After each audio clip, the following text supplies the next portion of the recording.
திலீப்போட வாழ்க்கையில் இப்படி ஒரு சோகம் நடந்திருக்கு அப்படிங்கிற ஒரு விஷயத்த வந்து கிரேசி வந்து ஸ்டேஜில் போட்டு உடைக்கிறாங்க. மொத்த செட்டுமே வந்து அழுகுது. ஸோ மொத்த ஜட்ஜஸும் வந்து ஸ்டேஜில் வந்து அவரை வந்து கன்சோல் பண்ணுறாங்க. அப்படி என்ன கிரேசி அந்த ஒரு விஷயத்த வந்து அங்கே போட்டு உடைச்சாங்க? அப்படி என்ன ஒரு எமோஷனலான ஒரு விஷயம் அப்படின்னு கேட்டிங்கன்னா, உண்மையிலே அது கேட்கும்போது அது பார்க்கும்போது நம்மளுக்கே வந்து ஒரு மாதிரி டிஸ்டர்ப் ஆச்சு அப்படின்னு தான் சொல்லணும். ஸோ வாழ்க்கையில் யாருக்குமே இந்த மாதிரி நடக்கக்கூடாது அப்படிங்கிற மாதிரியான ஒரு விஷயம் தான் வந்து அவருக்கு வந்து நடந்திருக்கு.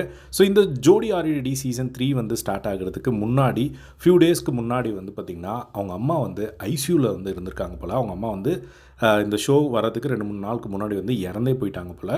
அதுக்கப்புறமா இந்த ஷோவில் வந்துட்டு கிரேசி வந்து இந்த ஒரு விஷயத்தை வந்து போட்டு உடைக்கிறாங்க. இந்த மாதிரி ஷோ வந்து ஸ்டார்ட் ஆகிறதுக்கு ஃபியூ டேஸ் முன்னாடி வந்து அவங்க அம்மா வந்து இறந்துட்டாங்க.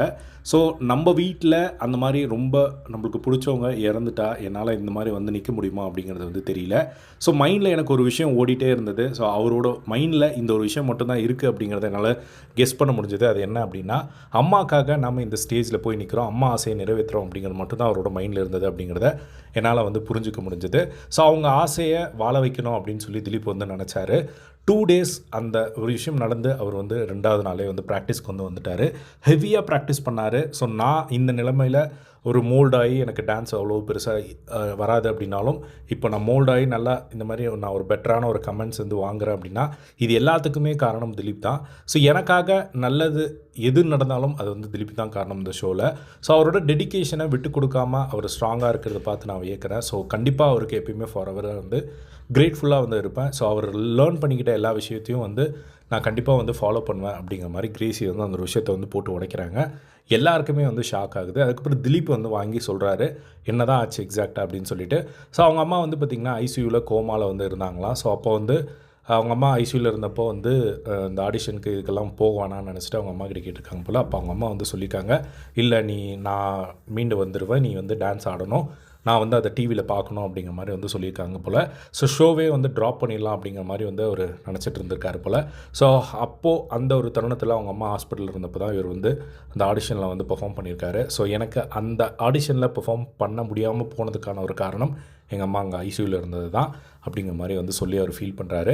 அதுக்கப்புறமா வந்து அம்மா வந்து என்கிட்ட சொன்ன ஒரே விஷயம், ஒன்று டிவியில் பார்க்கணும் அப்படிங்கிறது தான். ஸோ அவங்க ஆசையை நிறைவேற்றுறதுக்காக தான் வந்து நான் வந்தேன். ஸோ அம்மா ஐசியூலேருந்து நான் அந்த ஆடிஷன்லாம் வந்துட்டு போயிட்டு அதுக்கப்புறம் 2 நாள்லேயே வந்து இறந்துட்டாங்க அப்படிங்கிற மாதிரி வந்து அவர் சொன்ன உடனே வந்து எல்லாருக்குமே வந்து கண்ணில் தண்ணி வர ஆரம்பிச்சிருச்சு. ஸோ உண்மையிலேயே யாருக்காக இருந்தாலும் அது ரொம்ப கஷ்டமான ஒரு விஷயம். ஸோ நம்ம லைஃப்பில் அடுத்த ஸ்டேஜ்க்கு போகிற ஒரு தருணம் ஒரு பக்கம், இன்னொரு பக்கம் நம்ம சின்ன வயசுலேருந்து வளர்த்த ஒரு அம்மா இந்த மாதிரியான ஒரு ஸ்டேஜில் இருக்காங்களே அப்படிங்கிற ஒரு ஏக்கம். ஸோ அம்மா திரும்ப வந்துட மாட்டாங்களா அப்படிங்கிற ஒரு ஏக்கம் எல்லாமே அவர் மைண்டில் வந்து ஓடிட்டே இருந்திருக்கும். ஸோ இப்போ அவங்க அம்மாவோட இறந்துட்டாங்க, சரி இதுக்கு மேலே அம்மாவுக்கு என்ன பண்ண முடியும் அப்படின்னு அவங்க யோசிக்கும் போது அவங்க அம்மாவோட ஆசையை இதை கண்டிப்பாக நிறைவேற்றி நம்ம ஒரு லெவலுக்கு வந்து ப்ரூவ் பண்ணணும் அப்படிங்கிற மாதிரி வந்து அவர் மோட்டிவேஷனோடு வந்து இங்கே ஆடிட்டு இருந்தார். ஸோ இப்போ வந்து பார்த்திங்கன்னா ஜட்ஜஸ் சாண்டி மாஸ்டர் வந்து ரொம்ப எமோஷன் ஆகி, உனக்கு டான்ஸில் என்ன ஹெல்ப் வேணுனாலும் நீ எனக்கு ஃபோன் பண்ணு, நான் உனக்கு டான்ஸ் கரியரில் உனக்கு பெரிய சப்போர்ட்டாக இருப்பேன் அப்படிங்கிற மாதிரி ஒரு உறுதி அளிக்கிறாரு. அதுக்கப்புறம் ரம்பா மேம், ஸ்ரீதேவி எல்லாருமே வந்து ஸ்டேஜ்க்கு வந்து பார்த்திங்கன்னா அவருக்கு வந்து ஆறுதல் சொல்கிறாங்க. இப்படி ஒரு கஷ்டத்தை வச்சுட்டு நீ எங்கேயுமே ஒரு துளி கூட வந்து காட்டாமல் நீ பெர்ஃபார்ம் பண்ணது எங்களுக்கு ரொம்ப ஆச்சரியமாக இருக்குது அப்படிங்கிற மாதிரி ஒரு பக்கம் சொல்ல, அதுக்கப்புறம் அங்கே இருக்கிற கண்டெஸ்டன்ஸ் மொத்த பேருமே வந்து பார்த்திங்கன்னா கண் கலங்கி அழுதுட்டாங்க. அவர் திலீப்பை வந்து கட்டிப்பிடிச்சி அவருக்கு வந்து ஆறுதல் சொன்ன அந்த ஒரு மூமெண்ட் வந்து பார்க்க முடிஞ்சுது. ஸோ உண்மையிலே வந்து ரொம்ப கஷ்டமான ஒரு விஷயம், யாருக்கும் இது நடக்கக்கூடாத ஒரு விஷயம் அவருக்கு வந்து வாழ்க்கையில் நடந்திருக்கு அப்படின்னு நான் சொல்லணும். ஸோ இதை பற்றி உங்களோட ஒப்பீனியன் கமெண்ட் ஷேர் பண்ணுங்கள். இதே மாதிரி எல்லா ஜோடி ஆர்இடி சீசன் 3 அப்டேட்ஸ் தெரிஞ்சுக்க நம்மளோட சேனலில் சப்ஸ்கிரைப் பண்ணி சப்போர்ட் பண்ணுங்கள். தேங்க்ஸ் ஃபார் வாட்சிங். பை.